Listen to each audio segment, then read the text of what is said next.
Hello subscribers, my dear followers, my dear students और मेरे प्यारे मित्रों। आज मैं एक बहुत ही इंटरेस्टिंग वीडियो बना रहा हूं जिसे हम जानना चाहते हैं या इसका कारण क्या होता है ये हम समझना चाहते हैं। तो देखें, हमारे समाज में नॉर्मली जो बच्चे पैदा होते हैं वो सभी जो हैं एक हेल्दी माँ बाप से होते हैं, लेकिन कभी कभी हम देखते हैं कुछ बच्चे ऐसे पैदा होते हैं जिसमें सेक्स डिटर्मिनेशन यानी जिनमें सेक्स यानी जेंडर यानी लिंग का निर्धारण नहीं होता। अब ऐसे बच्चे जिसमें जन्म लेते समय डॉक्टर्स को ये पता नहीं चलता कि वो लड़का है या लड़की है, तो इस तरीके के जो बच्चे होते हैं उन्हें हम टर्नर सिंड्रोम कहते हैं।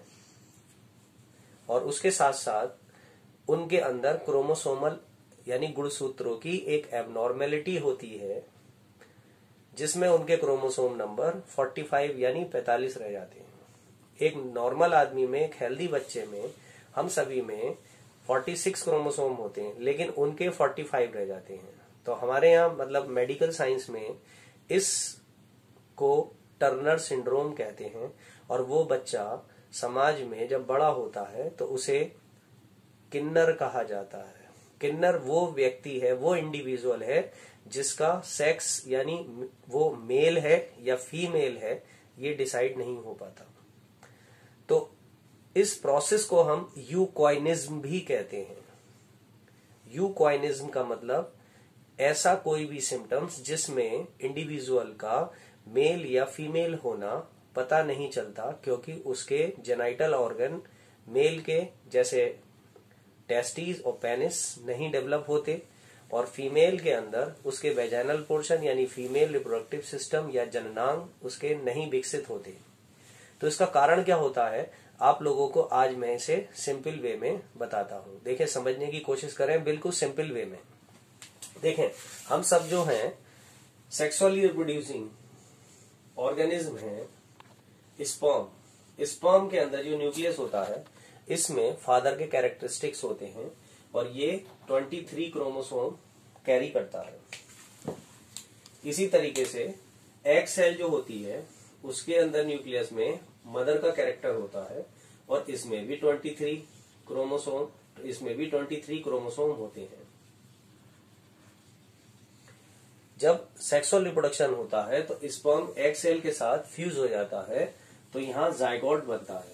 ये जो जाइगोट है इसके अंदर 23 + 23 46 क्रोमोसोम हो जाते हैं। और हमारा जो शरीर है ये वो पहली सेल है जाइगोट जिसके माइटोटिक डिवीजन से यानी एक सेल से दो सेल बनने पर जो कि आइडेंटिकल होती हैं, जो एक जैसी होती हैं, उनसे पूरे शरीर का निर्माण होता है। तो जाइगोट से मोरुला, ब्लास्टुला, गैस्टुला स्टेजेस होने के बाद 9 मंथ बाद मोरुला, ब्लास्टुला एंड गैस्टुलेशन। और जब 9 मंथ हो जाते हैं तो 9 मंथ के बाद यहां पर बर्थ हो जाती है। तो ये नॉर्मल प्रोसीजर है, हर बच्चे का जन्म लेने का यही तरीका है कि वो इस तरीके से 9 मंथ में अपना गर्भकाल या जिसे गेस्टेशन पीरियड कहते हैं वो पूरा करता है और वो जन्म लेता है। लेकिन देखिए यहाँ प्रॉब्लम क्या आई, जब कोई किन्नर यानी यूक्वाइन यानी टर्नर सिंड्रोम, जैसे हमारे यहाँ टर्नर सिंड्रोम कहते हैं, उसके अंदर 46 की जगह 45 क्रोमोसोम हो जाती है। ये सेल डिवाइड होगी और ये सेल डिवाइड होने के बाद ये भी मोरुला, ब्लास्टुला और गैस्टुला, और इसके बाद 9 मंथ गेस्टेशन पीरियड और उसके बाद उसकी बर्थ हो जाएगी।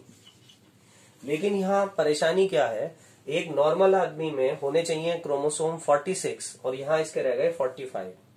यानी होता क्या है, इसमें ये जो है इसका जो जीनोटाइप है यानी क्रोमोसोम का अरेंजमेंट इसका इस तरीके का हो जाता है, यानी 22 पेयर प्लस 1 पेयर। 1 पेयर जो कि है, ये जो 1 पेयर है ये इनकम्प्लीट होता है। तो यहां पर क्रोमोसोम एक्स और यहां इनकम्प्लीट, तो हमने यहां पर डॉट डॉट करके दिखा दिया। तो ये जो 22 पेयर होते हैं इन्हें हम कहते हैं ऑटोसोम,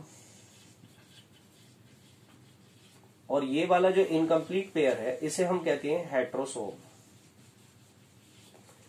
तो अब यहां पर क्या है, देखिए यहां तो हो गए 44 क्रोमोसोम और यहां पर एक क्रोमोसोम ये है, तो इसके कितने हो गए 45 और होने कितने चाहिए 46।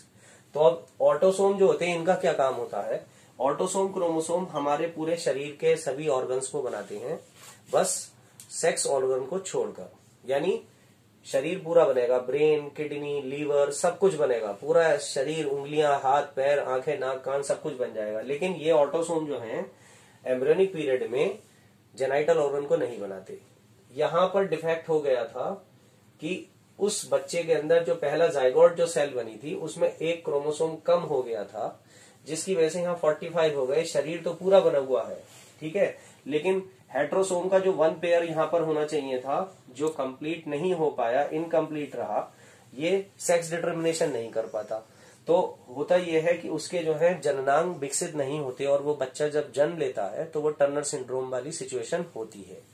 तो मतलब समझे, ऑटोसोम का काम है पूरे शरीर के सभी ऑर्गन्स को बनाना जननांगों को छोड़कर।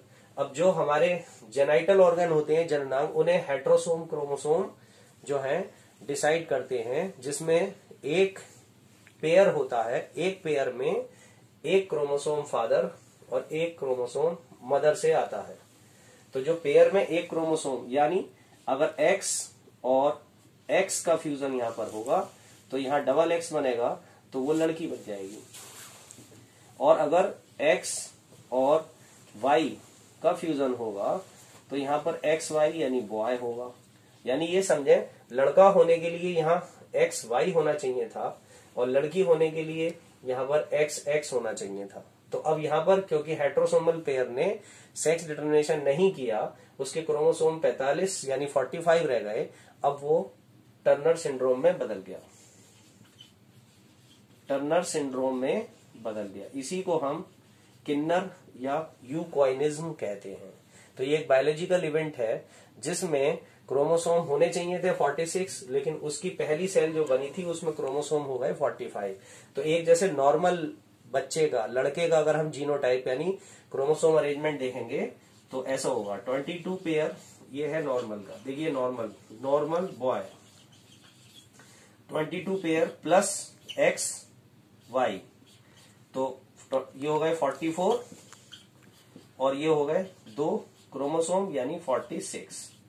तो इस तरीके से एक नॉर्मल बॉय के अंदर 22 पेयर ऑटोसोम और एक पेयर हेट्रोसोम है, जिससे जुड़कर 46 क्रोमोसोम हुए। ये एक नॉर्मल बेबी है। इसी तरीके से नॉर्मल गर्ल, अगर हम नॉर्मल गर्ल में देखें तो नॉर्मल गर्ल में क्या होगा 22 pair autosome plus x x और क्रोमोसोम हो गए 46, ये नॉर्मल लड़की है। तो इस तरीके से नॉर्मल लड़की और नॉर्मल लड़के का जो क्रोमोसोमल डेवलपमेंट है वो 46 है और उसकी बॉडी की हर सेल जो है इस तरीके से क्रोमोसोम को कैरी कर रही है, गुणसूत्रों को कैरी कर रही है। लेकिन टर्नर सिंड्रोम की सिचुएशन में क्या है, देखिए यहाँ 22 पेयर तो है उसके ऑटोसोम और हेट्रोसोम में जो 1 पेयर होना चाहिए था, जैसे यहाँ और यहाँ है, एक क्रोमोसोम यहाँ एब्सेंट हो गया, जैसे हमने यहाँ डैश डैश लगा रखा है। तो ऐसी सिचुएशन में हेट्रोसोम इनकम्प्लीट रहता है और हेट्रोसोम का काम क्या है, एम्ब्रियोनिक डेवलपमेंट के समय में भ्रूणीय अवस्था में जननांगों को विकसित करना। तो इसीलिए यहाँ उस बच्चे के जननांग विकसित नहीं होते हैं और वो बच्चा जब जन्म लेता है तो उसका शरीर बना हुआ होता है पूरा, लेकिन उसके सेक्सुअल रिप्रोडक्टिव ऑर्गन्स नहीं होते। तो इस तरीके के बच्चे ही आगे चलकर बड़े होकर समाज में किन्नर कहलाते हैं।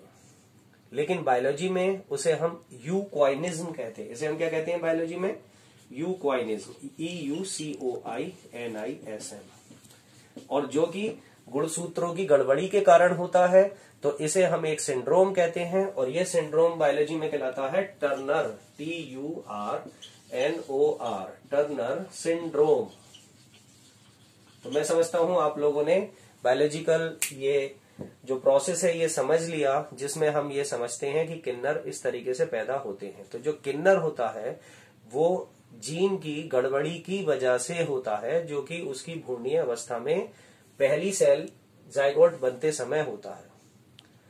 इसका मतलब ये नहीं है कि उसके माँ बाप जो हैं हेल्दी नहीं हैं, उसके माँ बाप हेल्दी हैं, और ये जरूरी भी नहीं है कि उन्होंने अगर एक बच्चे को यूक्वाइनिज्म के हिसाब से जन्म दिया है तो उनका अगला बच्चा भी यूक्वाइनिज्म होगा।